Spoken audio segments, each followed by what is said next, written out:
করলা সবার ভালো লাগে না, কিছু কিছু মানুষের ভালো লাগে, কিন্তু করলাটা যদি এভাবে রান্না করা যায় তাহলে সবার ভালো লাগবে, অনেক ভালো লাগবে।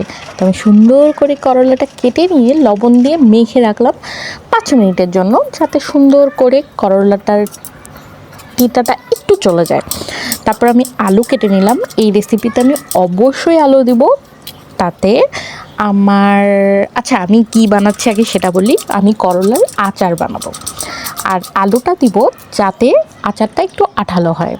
তারপর আমি গুড় দিব, পেঁয়াজ, টমেটো সস, লেবু আর শুকনো মরিচ দেবো, দিয়ে সুন্দর করে আচার বানাবো। তারপর আমি এখন পাঁচফোড়নটা গুঁড়া করে রাখলাম, আর এখানে আমি শুকনো মরিচ আর একটু পাঁচফোড়ন ফোড়ন দিলাম, এই যে গুঁড়া করলাম। তারপর সুন্দর করে এটা একটু হালকা লাল লাল করে ভেজে এর মধ্যে আমি টমেটো সস আর একটু তেঁতুলের চাটনি দিলাম আর গুড় দিলাম, বাস আর কিচ্ছু দিতে হবে না। এতটুকু দিলেই একটা পারফেক্ট আচার হবে। তারপর আমি একটু ডাল ঘুটনি দিয়ে ঘুটে দিলাম, যাতে আলু আর করলার মিক্সটা আঠালো আঠালো হয়। দেখছেন কি মজাদার টেস্টি! বাসায় 2-3 রকমের উপকরণ দিয়ে করলার টেস্টি আচার বানানো যায়। আপনারাও বাসায় ট্রাই করবেন কিন্তু।